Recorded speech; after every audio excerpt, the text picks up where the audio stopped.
if it's meant to happen, it will happen.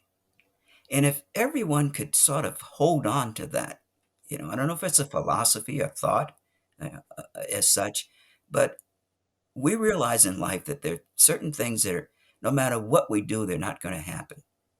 And then there's certain things that just by simplicity, they're going to occur. And so if you as an individual just hold on to the premise that if this was meant to be, it's going to happen. Main Street businesses are struggling as they face challenges nothing like we've seen before. You're listening to the Behind Main Street podcast. Let's learn from real-world Main Street entrepreneurs, pick their brains, and learn their secrets to navigate, persevere, and overcome all the modern obstacles they face every day. Get ready to peek behind the stories, the struggles, and strategies of today's Main Street entrepreneurs. Welcome to the Behind Main Street podcast. Here's your host, Chris J. Cardona. Great day, everyone. Welcome to the show. Whether it's your first time listening or an avid follower, thank you so much for joining us. Show notes can be found at www.behindmainstreet.com. But before we get started, I would like to thank the sponsor for this episode. Today's episode is brought to you by Thinkin' Local, a fundraising and giving-based marketing platform whose mission is to connect local Main Street businesses who care about making an impact in the local community with schools and nonprofits who believe in supporting their local businesses. Find out more by visiting local.com. Awesome. For today's episode, I'm going to go behind the journey of Anthony Solomon, a broker associate for Hacienda Property by AC Realty. He got his Bachelors and Masters from Cal State LA and has been serving families in Southern California for the real estate market since 1988. Was, from what I found, a former educator as well. He has seen the ups and downs in business for over 29 years, and I'm going to dig into his story, and I'm so much looking forward to learning more about his journey. Anthony, are you ready to take us behind the curtains and dig into your story? Yes, I am. Bring out the shovels. Let's dig for gold. Well, Anthony, I've given our listeners just a little bit of a sneak peek of who you are.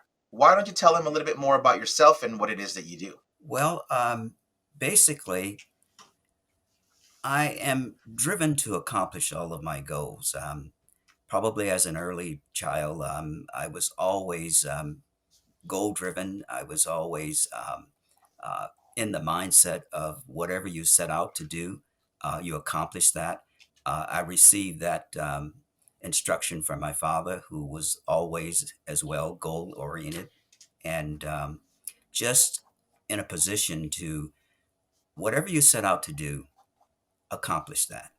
And once you have done that, it just puts you in a better position. I'm compassionate for what I do, and people generally draw upon me for advice. I'm a good listener, as well as one who is readily to give advice, not necessarily opinions, but the advice that would assist them in making a educational decision. Fantastic. Well, maybe you can tell me and my listeners something interesting that your family and friends would say about you as a person. Well, as I just previously stated, I'm certainly driven to accomplish all of the goals that I set out to accomplish in my life. Most of the things that I've put on my list to do have been accomplished thus far. And then secondly, as I indicated previously, people generally come to me for advice. And in the interim of that, I'm willing to not be opinionated, but just to give advice so that they could perhaps use that to navigate through the issues and concerns that they may have. Having been in business and, having a lot of background of work experience and things of that nature, how would you describe your current life mission? Well, I would simply say that I, I'm in a position to just give support to the people that are around me. I'm engaged in a lot of different organizations and networking groups and community organizations. And so when I'm interacting with those groups, I'm just in a position to make sure that whatever information that I have that could be pertinent to what they're doing, that they are able to receive it. What would you say people or your friends around you misunderstand about you the most, or even your colleagues for that matter? Well, I think that oftentimes, uh, because my last name being Solomon and in the Bible, and I often reference the Bible for many things, and uh, people will say that I have the patience of Job, Mm, if you know anything about the Bible readings. And sometimes that could work as a negative because people say, well, why are you waiting? Well, I'm waiting and procrastinating simply because I'm just giving time for whatever is to occur to sort of marinate, simmer, and resonate with people. wow, that's very, very fascinating. I remember Job. Like a lot of people will probably remember him not too much of the biblical sense, but his part in Mission Impossible. I think it was the first one. Remember? I'm not sure if you've had a Mhm. chance to read that, watch that movie. It was a passage on the book of Job that they were referencing. That there was, of course, there's like secret spy stuff within it. But yeah, absolutely, being able to reference some of that and the patience that you have is definitely very, very great. Um, Now that you've had, like, we've kind of touched on your background a little bit more, what would you say is one thing that you value most in life as of today? Well, again, I'm going to reference it to the Mm. Bible, and uh, even my dad, again, as he was my mentor, uh, always stated, son, you always treat people like you would want to be treated. And I will reference this in the Gospel of Luke, chapter 6, verse 30, which indicates, do unto others as you would have them do unto you. And so everything that I do in life, I'm referencing that because the thought is, would I want to be treated that way? Would I want to be ignored? Would I want to be pushed aside and not given the opportunity to speak my mind, so to speak?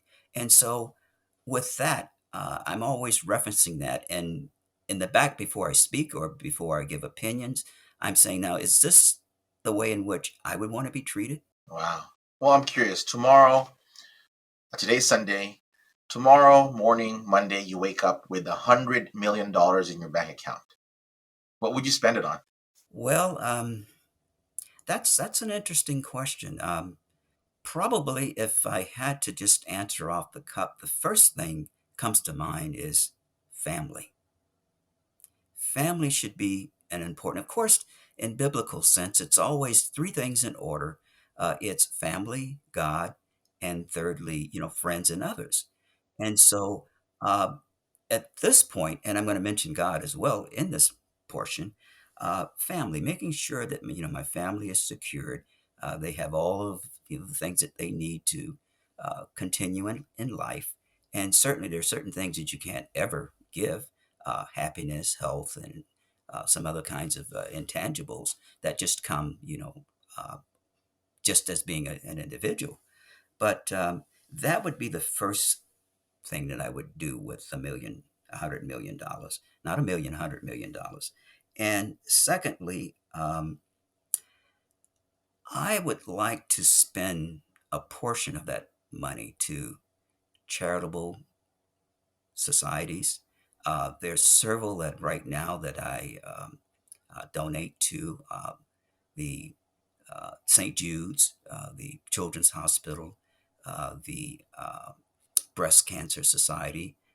My mother is a breast cancer survivor, and so I'm very passionate about that. Additionally, my brother, who passed away a few years ago from Lewy body dementia, and so that's another charitable cause that I would love to be able to support to try and eradicate that. And then finally, and finally, Giving back to the community. I think that's such an important piece in terms of wherever I can help and assist someone to maybe even initiate a business, some funding that might be necessarily to start that business. And so those are my specific passions. Wow, thank you so much for sharing that. I mean, family is definitely a big deal for you. Family, a charity, and community is the three things that I gather. Of course, under the guidance of the Almighty. There, maybe we can talk about a little bit about your childhood when it was growing up. You said that your father was a big mentor to you. Your mother was a breast cancer survivor, and your brother you lost him. I'm sorry to hear that. From what did you get? Lewis body dementia. Lewy, Lewy body dementia. Lewy body It's a dementia. form of. I see. I Mhm. see. Well, maybe you can tell us a little bit about your background when you're in your childhood. What was that like growing up? Well, I was fortunate to have both parents in the household. That's huge, first of all. And my mother was a stay home mom. And so every day that I came home from school or throughout the course of the day and evening, I had either one or both parents, at my side. And so I had two additional siblings, a brother and a sister. And as I said, the brother has since deceased. And so we didn't know what it felt like to not have a meal on a daily basis or even three meals, so to speak. And so that foundation was just, built and reiterated through my upbringing. And in terms of desires, my dad was an educator, and sometimes we try to follow in the footsteps of our parents. Not only was he an educator, but he was a avid musician and loved music and was a band director at his school. Uh, but fortunately, I did not travel that path. Where today, if you ask me to sing a tune or play an instrument, I would have to say that that's something I didn't achieve. Which, in retrospect, I wish I had. As we go along in life, there's some things that are regrettable, and there's some things that are to our liking. And so, if there was a regrettable point, it was not to have picked up an instrument and learned how to play that instrument. Wow, fascinating. I mean, we touched on this a little bit. Also, uh, what was your dream career or job as a child?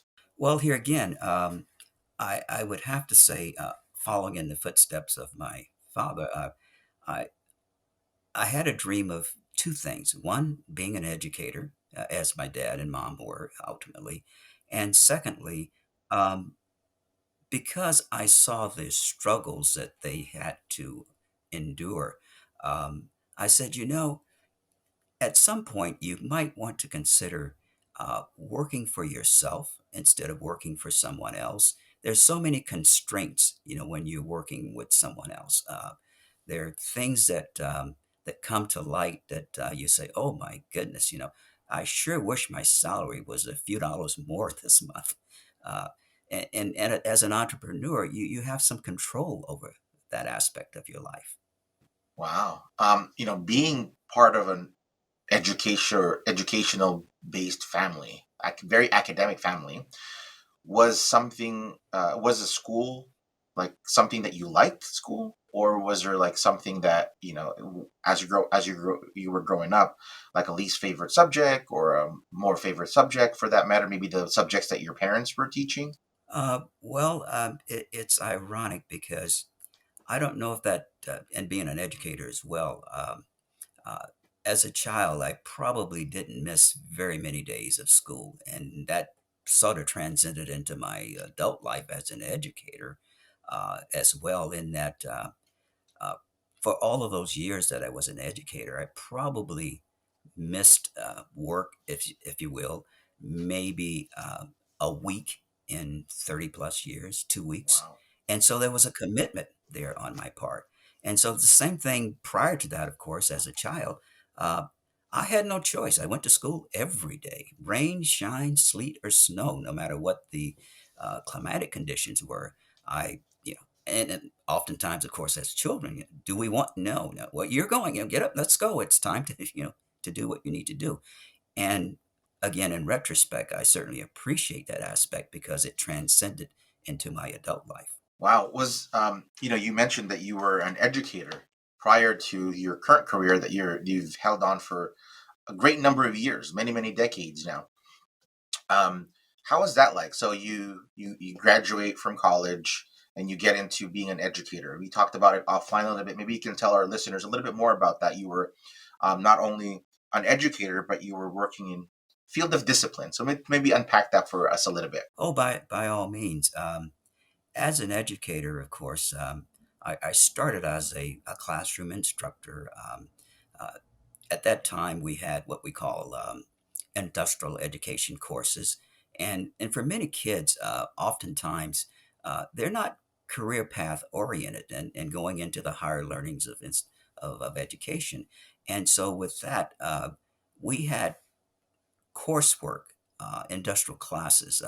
If they wanted to become a printer, an architect, an electrician, work in the automotive industry as an auto body repair person, or auto mechanic, they had that as an option, if you will.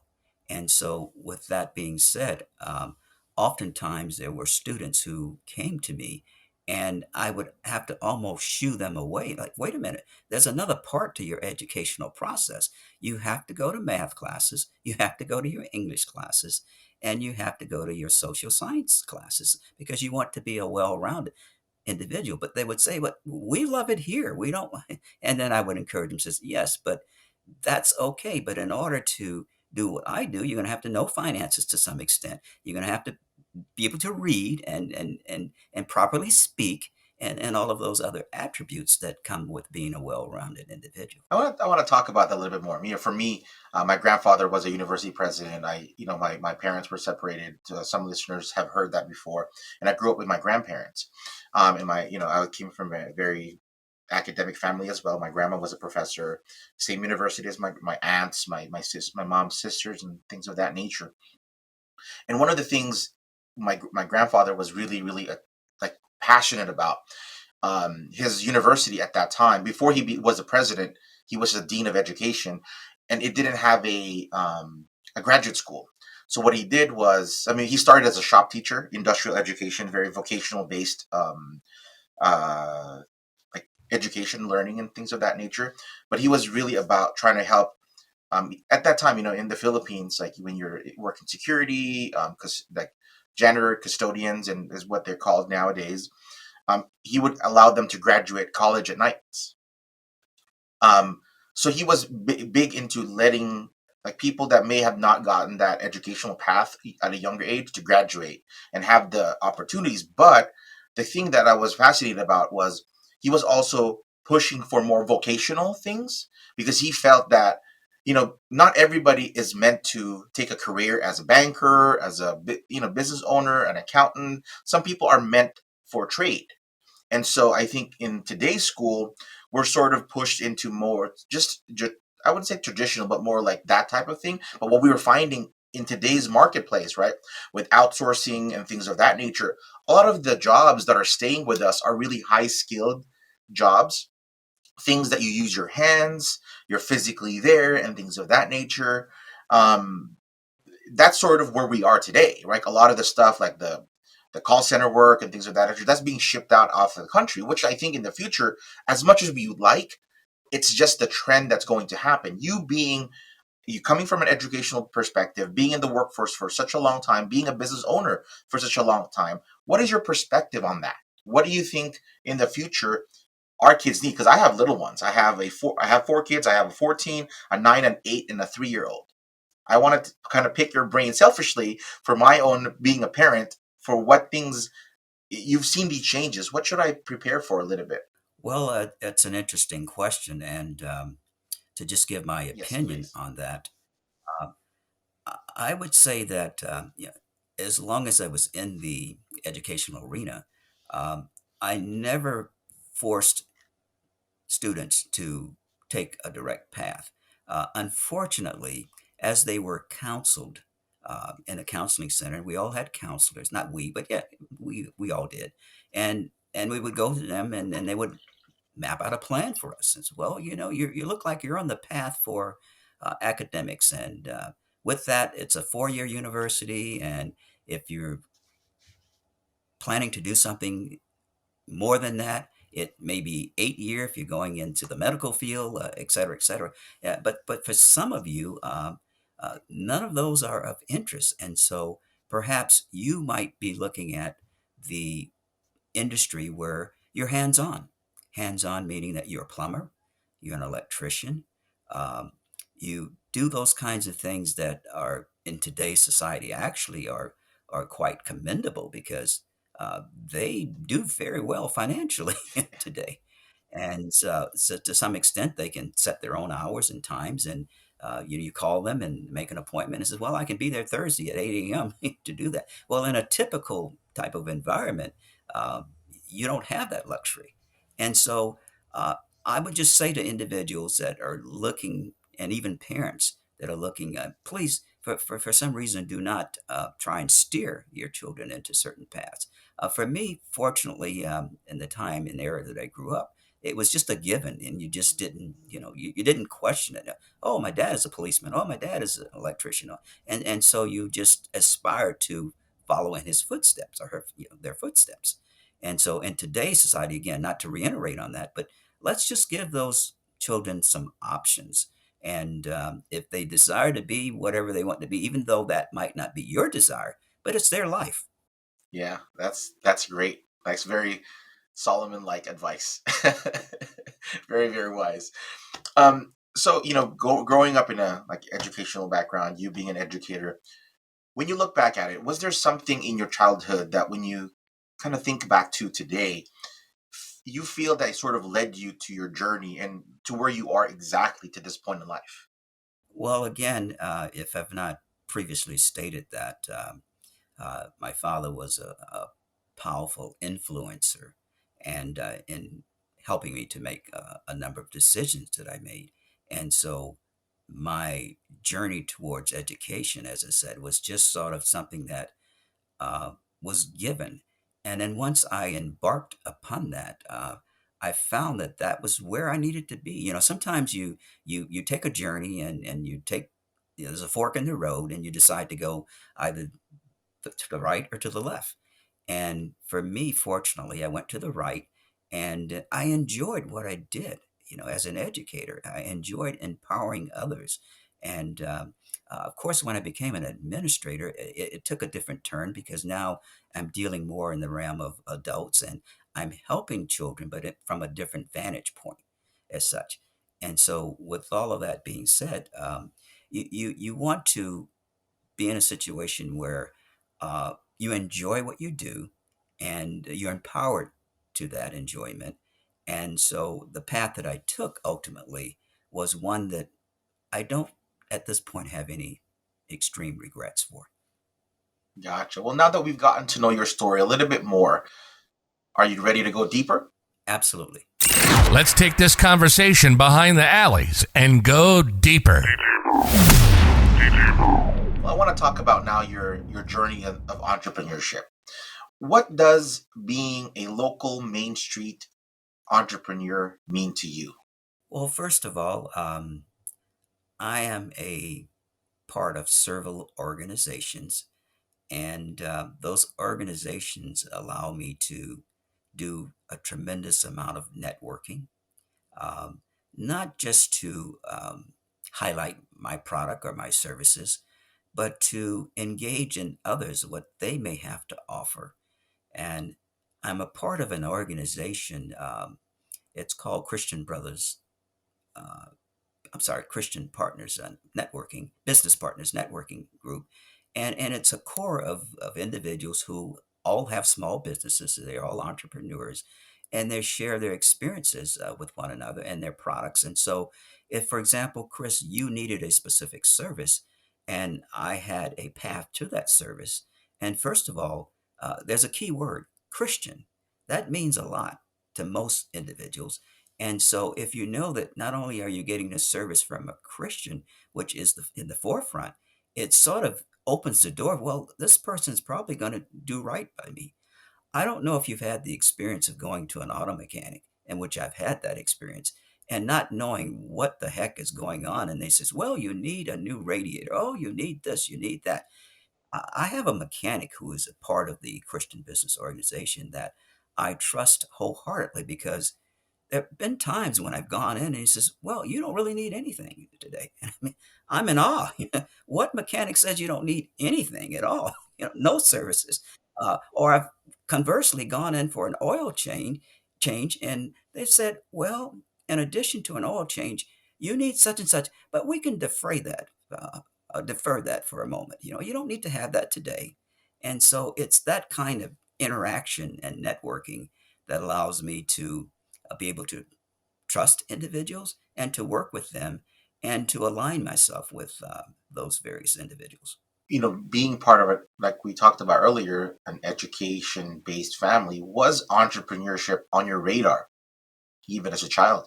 Well, here again, it was, but not as it ultimately developed, because initially I probably was like most individuals, mainstream America, get a job, work for X amount of years, earn a salary, and retire with that. And in the realm of entrepreneurship, those aren't the variables that you follow. First of all, uh, you can work at your own pace, you can set your own goals, and even your own income. And a lot of that's obviously predicated on the amount of effort that you put into it. And so with that, the entrepreneurship sort of came a little later for me, not as a child. I thought about things that I wanted to do, such as an educator and uh, other things, as a small child. Oh, I'd like to be a fireman, a policeman, a safety officer, and those kinds of what we call uh, common occupations, if you will. And so, but the entrepreneurship portion sort of grew on me as the years, unfolded. And it was kind of a situation where I said, well, wait a minute. If I'm doing this in this aspect, I can certainly move this into another realm and enjoy the fruits of entrepreneurship, where I'm owning my own business to some extent. I'm setting my own goals. I'm setting my own salary pace and other variables that are not afforded as a worker, if you will. Was there an entrepreneur influence that sort of influenced you in a way to think that way? Um, Probably, I would say, maybe as I got into the real estate industry and I started to interact with other agents and other brokers as such. And I said, well, this is something that I can certainly ultimately aspire to. And so, for example, in an office, there are individuals who are they're agents, and then they're office managers as such, and everybody has a role, so to speak. But I've always thought that I wanted to be at the top of the spectrum, wherever that was. And so for me, uh, that in itself is a goal, and I'm uh, still attempting to aspire to that. So you're an educator. You worked as you basically were an administrator at one point in your career. When was it that you said, "I'm going to take a leap and get into real estate"? How did that happen, and how was that like? Well, it's another interesting story. There was a time in my life as an educator. I sort of said, well, maybe there's something that I could do concurrently with what I'm doing now. And so, fortunately or unfortunately, God has a way of just putting things before you. And so, at that time, uh, my wife was working with a person in her occupation, and her father was a broker. And so, knowing the two, she says, "Why don't you go down to my dad? Just or have him come and interview you, just have a conversation, about real estate." And I says, "Well, that's a novel suggestion." And so I did. And so, thus, my real estate career was born. Wow, that's very very fascinating. Um, so now you basically started real estate life or real estate career, sort of like a side hustle, is what we call it nowadays, right? And so, when was Mhm. it that you took the leap and said, you know what, today I'm going to do this full time. I'm going to leave what I've basically spent in my entire life from childhood being a part of that life, right? Now being changing starting a new path, basically paving a new way for me. How was that? How was that journey? Well, again, as I entered into it initially, it was sort of something that I says, well, this is doable, but there are some restrictions. And some of the restrictions came via the fact that I was not available. I could not do the things that I needed to do to be 100% serviceable to my clients. Let me give you an example. Today, there is not literally today, but at that time, an opportunity for a home inspection. I should be at that home inspection. But because of my alliance with another occupation, I was not in a physical position to be there. And so I had to hand that off to someone else when I should have been there because I'm the sole responsibility to that specific buyer. And so I thought about that for a long time. I says, well, no, again, I'm going to go back to that scripture that I talked about earlier. Treat people like you would like to be treated. And so, would a buyer want me in this instance to not give him 100% quality service time uh, to the transaction? And so I said no, no. So that sort of gave me the propelment to say, wait a minute, no, I need to devote more time to this. And so thus full-time venture initiated. Wow, so it was born out of necessity almost, to be able to kind of service, provide what your brand was, what your ethos was your belief in being able to serve your clients at the best possible way. And the only way to be able to do that is really trade in your day job at the time for your side hustle, make that your day job. And almost 30 years later, here you are today being able to continue do and serve families, in our area and all of Southern California. When you first decided to, like, okay, I'm going to be a full-time in this new industry, what were some of the challenges that you faced when you first became full-time? Well, some of the challenges obviously is that I had experience, and so that was not an extreme factor.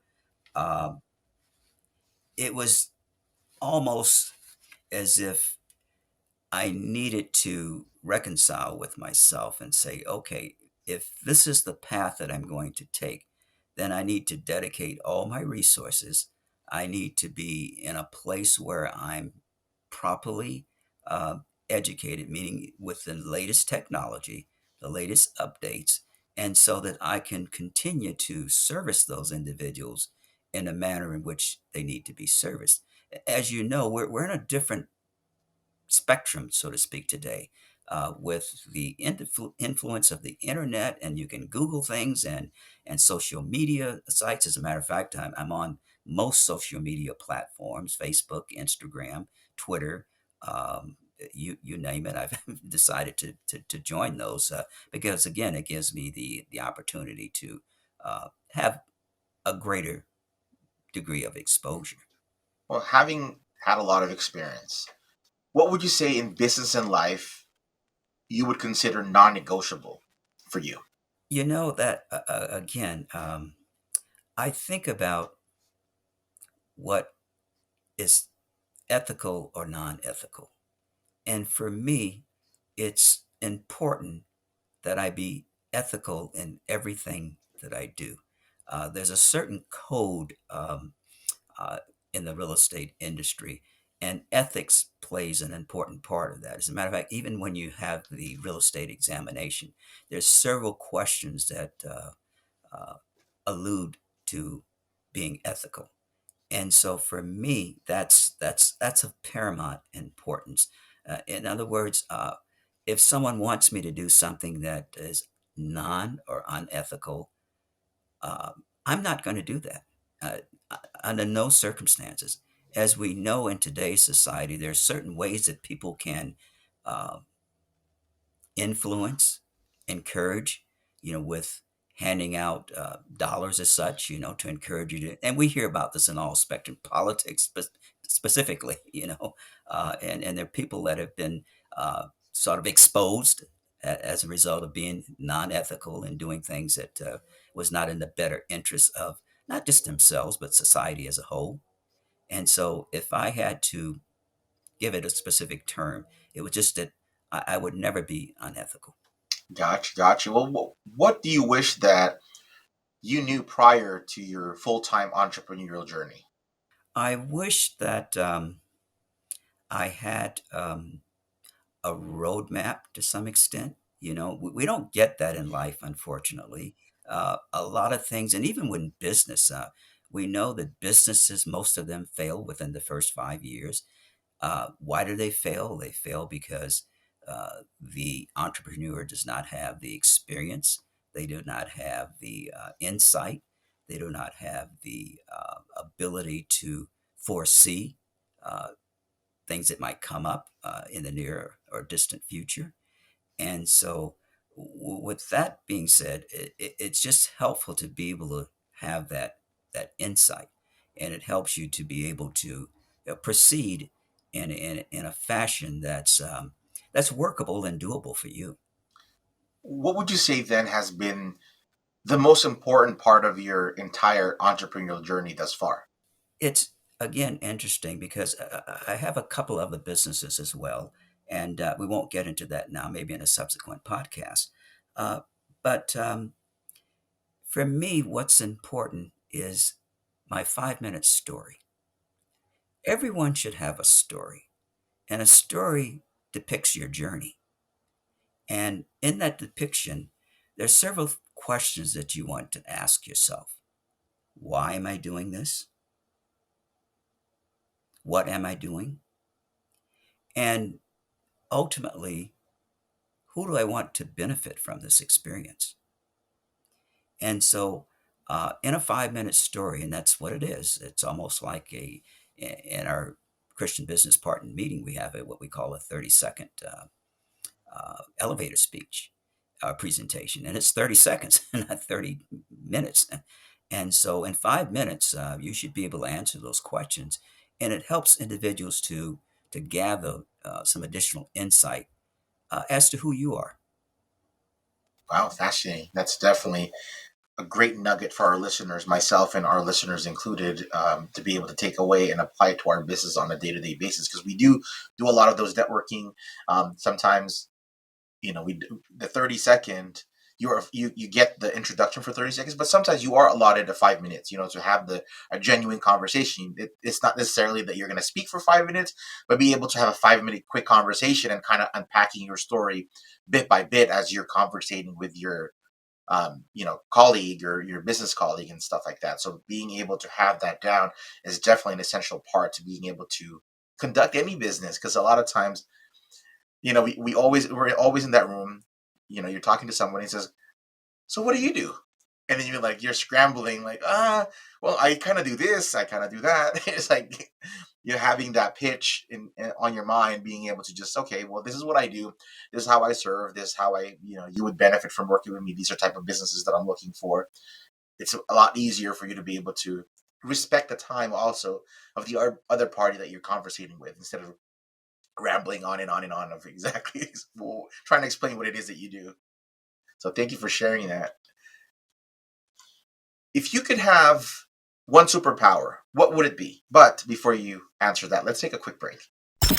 Today's episode is brought to you by Thinkin' Local, a fundraising and giving-based marketing platform whose mission is to connect local Main Street businesses who care about making an impact in the local community with schools and nonprofits who believe in supporting their local businesses. Find out more by visiting local.com. And we're back, digging for gold on the Behind Main Street podcast. If you could have one superpower, what would it be? Again, Chris, that becomes interesting because you probably want to have several different ones.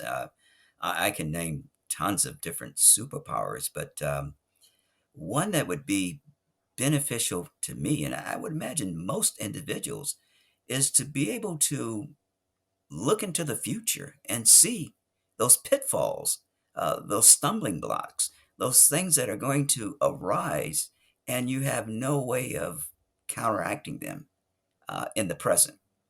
And so uh, that's huge to be able to. I'm often reminded of that movie Back to the Future, to some extent, and it came out quite a while ago, but it, it was an indication of what happens as you move forward in life.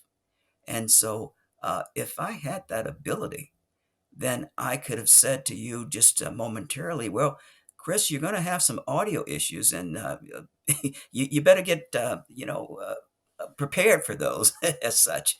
And so, for me, that would be awesome. Well, thank you so much for sharing that. Well, in your opinion, what would you say has been the most crucial personality trait that you've had or that you see that other entrepreneurs need to have to be able to succeed? Well, here again, that's an interesting question because I was in a meeting recently, and that question was raised, regarding personality traits, and there are probably some 9 different personality traits that we can attest to: joy, love, peace, patience, kindness, goodness, gentleness, faithfulness, self-control, and of those 9, the one that I'm most indebted to, and I say that indebted to because it's something that I live by, and that's patience. Uh, in any business venture, sometimes the things that we want to occur readily does not occur readily. They occur in a time that sometimes is in the near future, in the distant future. For example, if I were out today prospecting and knocking on some doors for potential clients, um, I may get one client that's willing to hear what I have to say and ultimately work with me. But that's not a guarantee, and so I knock on 100 doors to get one person to say, "Yes, Anthony, I'm interested in what you have to offer." And so it's patience because you may have to knock on 100 doors, 200 doors, okay? And so, but you get to the final goal because everything is predicated on opportunity and number of experiences or number of times that you engage in something. And in real estate, I found that to be so um, relevant and obvious. So I defer to patience in whatever I do, because it's something that most people don't have, uh, and it's something that is more needed. Gotcha. Well, what would you say or consider your biggest failure in life, or especially entrepreneurship, and what did that teach you? Well, the failure is not having the necessary tools. When I say tools, I don't mean physical tools like a hammer and saw, but the tools necessary to engage in entrepreneurship. Um, it's very important that we all subject ourselves or be engaged with mentors, because mentors help to navigate us through those times where we just don't know which direction to take, either go to the left or go to the right. And so, with that being said, it's important. It's important that you defray to other individuals that perhaps due to their experiences, they can put you in a better place and help you to avoid certain pitfalls that will arise. Well, if you could make one mistake over again, what would you say that would be, and would you do things a little bit differently? The mistake is that I would not want to not listen to the desires of clients. Oftentimes, we put ourselves in a place where And those clients could be all types of clients in our individual entrepreneurships. But if we don't listen to their specific needs, then we're going to miss something. And let me give you a typical example. So I'm working with a specific buyer, and that buyer says, Anthony, these are the things that I want in a home: a 4 bedroom, a 3 bath. It must have a large backyard. It must have a pool. And those are the things that they're designing. So I send them information that's a 3 bedroom, 2 baths, no pool, and little or no yard. Well, I haven't listened to their desires. Okay. And so I'm probably in the interim of all of that, probably going to lose that person because it says, well, they're they're not listening to my needs. It's maybe what they think I should have. Wow, it's very very fascinating. I can imagine that happening a lot because I've seen it where there's a lot of realtors that just kind of start sending you comps. They can say, I want to be in this area. I've seen that before, where they just send you like you give them a criteria and they just send you, oh well, yeah, I know this is not what you're looking for, but here's a like they just basically blast you with the MLS listing, and they just click that criteria, and it shows the lack of service, the lack of personal touch, in being able to service you as a client, which is fascinating that some people do that, but it's good that you were able to kind of explain that to us a little bit more. In life and in your business, I'm sure there's a lot of struggles that you go through, right? Like you mentioned in the past. Is there someone or something that you turn to when you feel stuck? Well, first of all, as I awaken in the morning, uh, God and the day that we have upon us is never promised. Yesterday was yesterday, and we navigated through yesterday. Tomorrow is never promised to anyone. So first and foremost, I give praise and thanks to God for allowing me to just be where I am today in this particular point in time in my life, and for that moment that is. And then I look towards those individuals that I mentioned before are my mentors. Those are the people that I draw upon. It could be my minister. It could be a personal associate. It could be a business uh, partner, or even someone else, even a friend, a, a spouse, or whomever. And so those are the people that are generally closely connected to you and will sort of give you that advice that is needed to move forward. You've been doing this for such a long time. What is that drive that kind of keeps you just motivated to keep going on a day-to-day basis? Well, for me, I'm in the people serving business. And when you serve people, it gives you a sense of gratitude. And the drive is that I can't even begin to tell you the jubilation that arises from either working with a seller or a buyer in this particular instance. And as you know, home ownership is just the pride of everyone. It's something to aspire to. And so when I put those buyers where they want to be ultimately, it, it's not the financial rewards, it's the gratification of placing them in a place where they are comfortable, they feel that they've accomplished and achieved something that's most valuable in life, which is home ownership. And the same principle applies to sellers.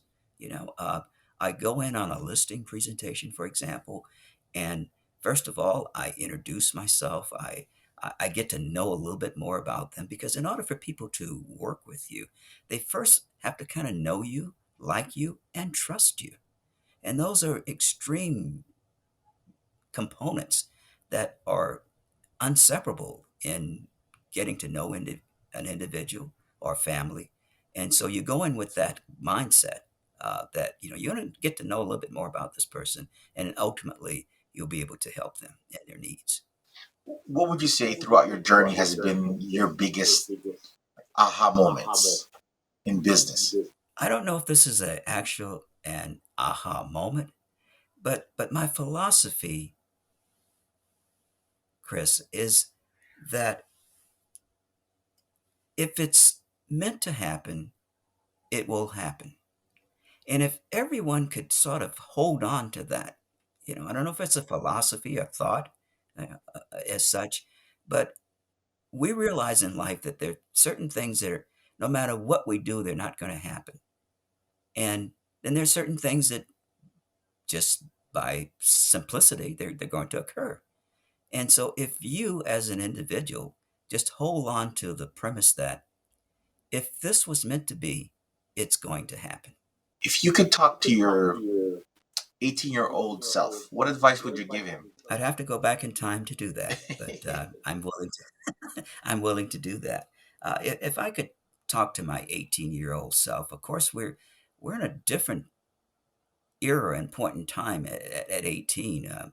I can't even remember what I did at 18 to some extent, but certainly it's not what I do now where I am. But what I would say to that individual is I would say set goals and work feverishly to achieve those goals because at 18 you have a lifetime, more likely according to mortality rates and all of those kind of variables. And so set those goals early in life, and when you get to a certain point that you have accomplished those things, you're going to feel a lot better about you as an individual and as a person and what you have perhaps contributed to society. You being an entrepreneur, being, coming from education, being able to kind of balance different things, having knowing how to have structure and things of that nature. What would you say as an entrepreneur is your favorite productivity hack? Being organized, being at a point where you are able to achieve those things that you set before yourself. And sometimes that organization uh, is interrupted by certain variables. And so that is something that I would like to impress upon individuals is to just be oriented, goal oriented, and focused on the things that you need to do. Gotcha. If you were granted three wishes today, what would you wish for? Well, not necessarily in this order, but as you know, today we're dealing with so many variables. Um, one of which is the possibility of imminent war, and so for me, world peace would be the first thing on my agenda that we could accomplish that. Secondly, that we could perhaps eradicate hunger. Hunger exists everywhere, worldwide, as well as in our own backyards. Your neighbors, as you well know, perhaps, may be lacking in food, and because of where they are and the fact that they just don't want to make you aware of that, you will never know, what they're experiencing. And thirdly, not necessarily in this order, but good health and happiness. Those things those are just so unimaginable.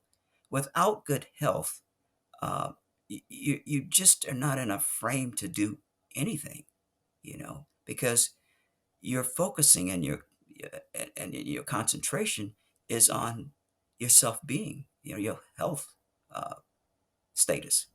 Happiness, sometimes people can say, well, if I had $1 billion, I would be happy. And sometimes it's not financial gains, it's the fact that you have your family at your side. You have other variables that are there that are intangibles that does not have a dollar sign attached to it. And so for me, again, in no specific orders, those would be the things that I would That's amazing.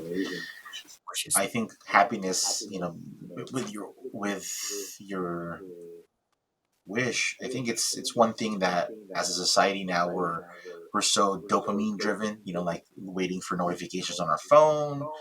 We're addicted to, like, we make a post, we're waiting for that like and stuff like that. I think the state of happiness we've sort of lost. Like, we're just waiting to be happy all the time, where you can wake up happy. It's a choice sometimes. I know life can be very, very difficult for all of us, and depending on where you are in life. But you can decide to be happy that day. Doesn't mean that it's perfect. It's a perfect day, but you could definitely be happy. But yeah, definitely, kind of putting that into the forefront in your wish is amazing, because it shows me and our listeners the perspective that you have, the experience, the years of experience that you have, that your three wishes are revolved around more holistic things. The perspective is a lot more further than like, oh, I'm gonna travel, I'm gonna do this, I'm gonna do that. It's different. I mean, for me, if I wish, I would probably wish like, oh, money, travel, time, things of that nature. But your wish definitely tells us the perspective that you have in life, and it's very refreshing to hear, from somebody like you to share that. Could you recommend three books for our audience that you feel has really helped you in life? Being in the arena of education as well as real estate, um, I'm always reading various books that are authored by John C. Maxwell. The one that I'm currently engaged in, and it's not a large text, it's probably some 100 plus pages. Make today count. And so often people will let a day go by and they're not engaged in making that day the best day of their life. Oh, I'll do that tomorrow. Oh, I can wait. Oh, that's not important. Everything is important in life. And so when you have the opportunity, make today count. Secondly, um, this is another book that I've read. It was actually one of the best sellers by Spencer Johnson, who's a medical doctor. Who moved my I love cheese? that book. That Hem and Haw. Yes, exactly, exactly. And then finally, and I know that you are probably familiar with Napoleon Hill, who think and grow rich. Wow. Yeah. I mean, he's a very big inspiration. Me doing this podcast is sort of, I mean, I can't do what he did, of course, but this is my way to sort of be able to digest a lot of the experiences that a lot of entrepreneurs have, because there's no way that I can experience everything that all the, I think you're my 19th or 20th episode. And being able to re-listen to these episodes myself when I'm editing them, and when I'm re-listening to them as I upload them to the platforms, it sort of selfishly allows me to kind of pick your brain without, like calling you every second, like, hey, Anthony, what would you do in this situation? I just kind of pre-prep my question selfishly to ask that question ahead of time, so I can kind of go to that part of your interview and say, okay, that's what Anthony would do with his years of experience. So thank you, thank you. Now, what are you most looking forward to your future in entrepreneurship?